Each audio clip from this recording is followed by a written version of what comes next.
Hello बच्चों, स्वागत है आपका आपके channel Govind institute of coaching BIC में। आज हम लोग सेकंड चैप्टर की तरफ बढ़ेंगे, रिफ्लेक्शन ऑफ लाइट, प्रकाश का अपवर्तन के बारे में। हम लोग जानेंगे कि क्या है ये प्रकाश का अपवर्तन। आपने कभी कभी देखा होगा कि कभी कभी हम सिक्का पानी में डालते हैं तो सिक्का हमको कैसा महसूस होता है कि नॉर्मल ऊंचाई से लगता है या तो ऊंचा, या फिर जैसे कि हम हाथ डालें तो हाथ हमें महसूस होता है या तो दूर हो रहा है या नीचे की तरफ झुक रहा है।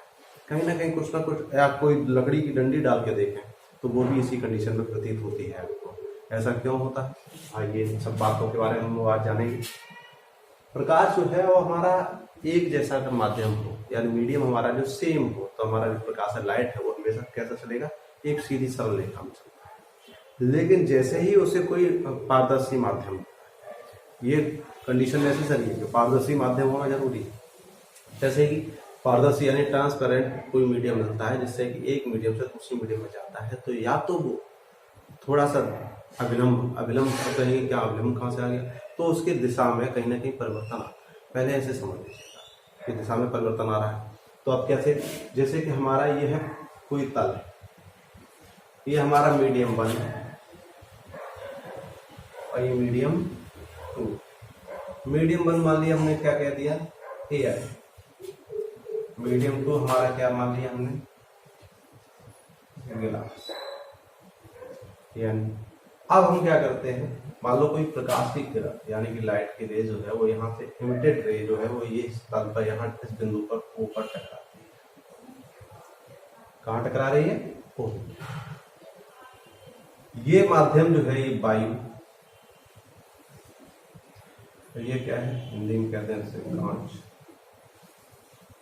जब कोई प्रकाश की किरण किसी माध्यम से दूसरे माध्यम में, वही ये लेयर है, तो जैसे ये लेयर आती है उसका दूसरा माध्यम शुरू हो जाता है, तो जिस तल पर टकराती है वहां पर हमने क्या, एक नॉर्मल खड़ा कर लिया। नॉर्मल यानी कि अभिलंब, जिसे क्या कहते हैं, अभिलंब।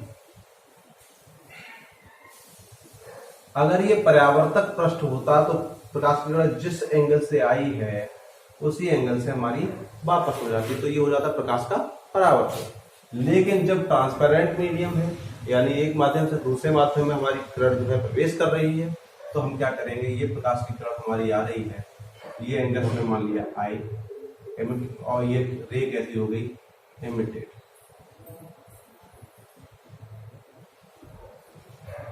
ठीक है।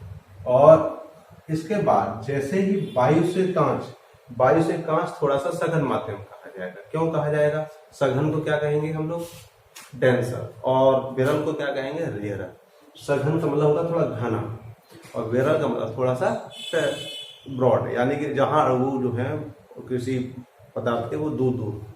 तो अब क्या करेंगे, देखिए, एमिटेड रे हमारी किसी तल पर टकराई ऊपर, उससे टकराने के बाद वो क्या, जैसे ही विरल सघन माध्यम में जाएगी तो वो क्या हो जाएगी, अभिलंब की ओर झुक जाएगी। इसका नॉर्मल पथ था ये, लेकिन उससे ये किधर डाइवर्ट हो गई, अंदर की तरफ, थोड़ा सा किधर की तरफ हो गई, अंदर की तरफ। तो ये एंगल हमने क्या मान लिया, क्या मान लिया, इसे क्या कहेंगे, रिफ्रैक्टिव।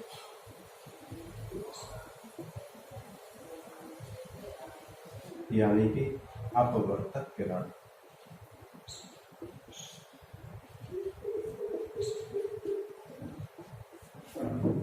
यानी कि ये थी आपतित किरण,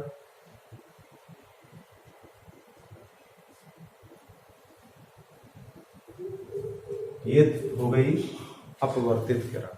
तो अब इसकी परिभाषा क्या बनती है, जब कोई प्रकाश की किरण एक माध्यम से दूसरे माध्यम में जाती है तो या तो वो अभिलंब की ओर या अभिलंब से दूर की तरफ हट जाती है।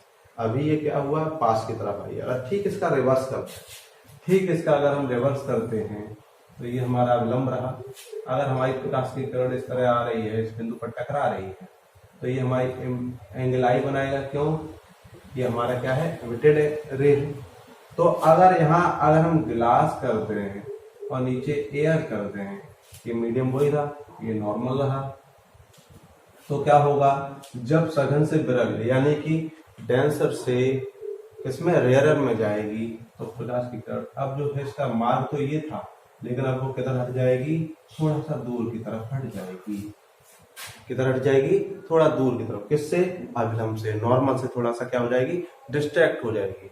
तो परिभाषा क्या बनती है, प्रकाश की किरण जब किसी एक माध्यम से दूसरे माध्यम में जाती है तो अपने मार्ग से विचलित हो जाती है, जिसे प्रकाश का अपवर्तन कहते हैं। विचलित का मतलब डिस्ट्रैक्ट हो जाती है। When a light ray emitted from a medium to another medium, then it distract from one portion to another portion.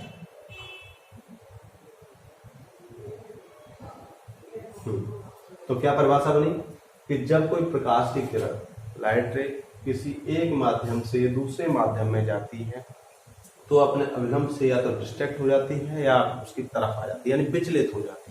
तो लाइट जो रे आ रही है उसके डिस्ट्रैक्शन को ही क्या कहते हैं, प्रकाश का अपवर्तन कहते हैं। इस बात को बड़ा ढंग से समझ लीजिएगा। जब कोई प्रकाश की किरण, परिभाषा रट जानी चाहिए, वो बहुत सरल सी है, क्योंकि 10th क्लास में नॉर्मल सी बात है, कभी कभी परिभाषा पूछ ली जाती है। जब कोई प्रकाश की किरण एक माध्यम से दूसरे माध्यम में जाती है, चाहे वो सघन से विरल या विरल से सघन में हो, तो वो अपने मार्ग से विचलित हो जाती है। इस घटना को प्रकाश का अपवर्तन कहते हैं। ठीक है बच्चों, अब आ जाते हैं आगे बढ़ते।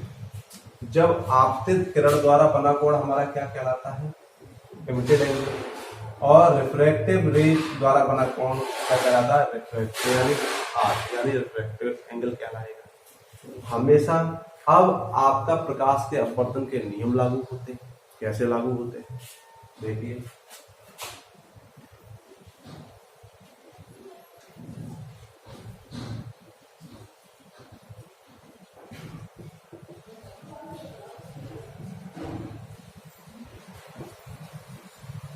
देखिए, laws of reflection of light. आपतित किरण यानी एमिटेड रे, नॉर्मल यानी अभिलंब, और अपवर्तक किरण यानी कि रिफ्रैक्टिव रे, तीनों ही किस्म होते हैं, एक ही तल में होते हैं। पहला नियम क्या हुआ कि आपतित किरण, अभिलंब और अपवर्तक किरण तीनों एक ही तल में होते हैं। तल उनका जो है वो सेम होता है, अलग अलग नहीं होता है।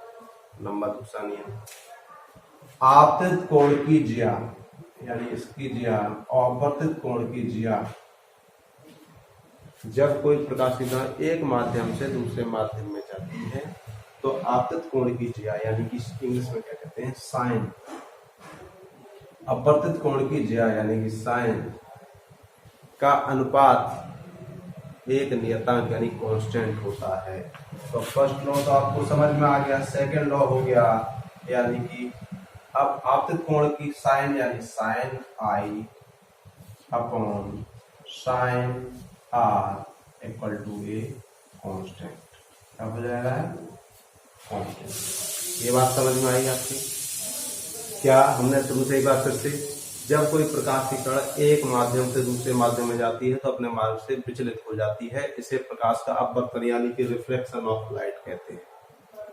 अब आ जाते हैं, अब उसका हम समझाने के लिए हमने क्या किया, मान लिया कोई किरण जो है वायु माध्यम से कांच मिला, ये आपका जो है माध्यम था तो कैसा था, रेयरर था, कैसा था, और ये कैसा है, डेंसर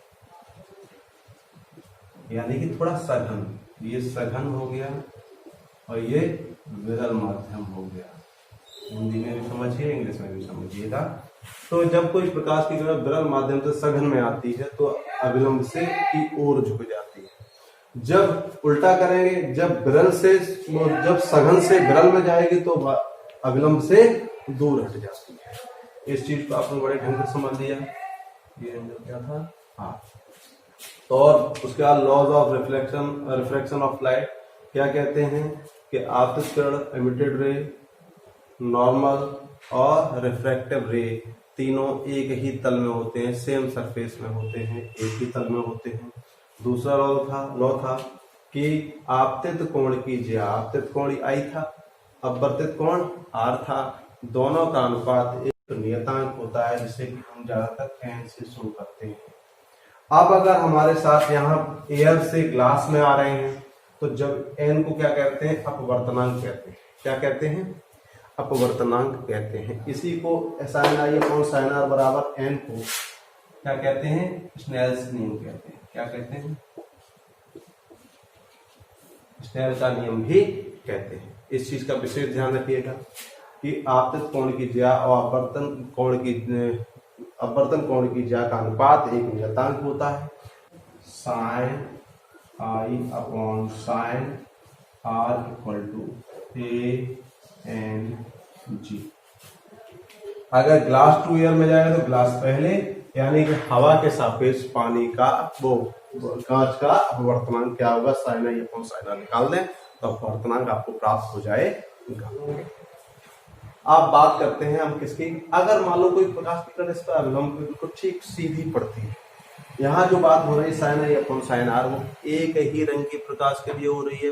विशेष बात, sine i upon sine r ये जो बात हो रही है, यानी आपतन कोण की ज्या अपवर्तन कोण की ज्या का अनुपात एक नियतांक होता है। ये एक ही रंग के प्रकाश के लिए दो माध्यम होने चाहिए। कितने माध्यम होने चाहिए? दो, तभी ये नियम लागू होता है। इसे स्नेल का नियम भी कहते हैं। अब आ जाते हैं, यदि कोई प्रकाश की किरण जो है इस पर अभिलंब सीधी पड़ती है तो क्या होगा? सीधी पड़ने का मतलब ये एंगल कितना था? आई। एंगल आई बराबर क्या हो जाएगा? 0 हो जाएगा। तो आप जानते हैं sine i upon sine r equal to n, यही पढ़ा हमने। तो आई जो है साइन आई हमारा n into sine r, angle sine 0 का मान कितना होता है? एन साइन आर, साइन 0 का मान 0 equal to n into sine r. आपको पता है अपवर्तनांक यानी कि रिफ्रैक्टिव इंडेक्स 0 नहीं हो सकता है। क्यों? जब दोनों का अनुपात ही लेने के बाद रिफ्रैक्टिव इंडेक्स आता है, कुछ ना कुछ आना है। तो जब ये दोनों का मल्टीप्लाई 0 नहीं हो सकता, ये कांस्टेंट जब हमने तय किया है तो कांस्टेंट कभी 0 होगा नहीं। तो इसका मतलब क्या हो जाएगा? साइन 0 यानी कि sine r equal to 0। Sine r का मतलब है साइन आर बराबर साइन 0। आपका इसलिए आर इक्वल टू कितना आ जाएगा? इसलिए आर इक्वल टू 0, यानी कि जो आई और आर एंगल दोनों कैसे होंगे? शून्य। तो हमारी जो है प्रकाश की किरण कैसी आई? सीधी आई और सीधी ही निकल जाएगी। तो उसमें कोई भी विचलन यानी कोई भी डिस्ट्रैक्शन नहीं होगा। इस बात का विशेष ध्यान रखें और हमेशा ध्यान रखिएगा किसी भी रिफ्रैक्टिव इंडेक्स निकालते वक्त विशेष बात याद रखिए, हवा से पानी में जा रहा है, पानी से हवा में जा रहा है, पानी से कांच में जा रहा है, तो उसके लिए हमेशा ध्यान रखिए पानी से कांच के लिए WNG लिखेंगे, पानी से हवा में जाने के लिए WNA लिखेंगे। तो इस तरह करके आप रिफ्रैक्टिव इंडेक्स को शो कर सकते हैं।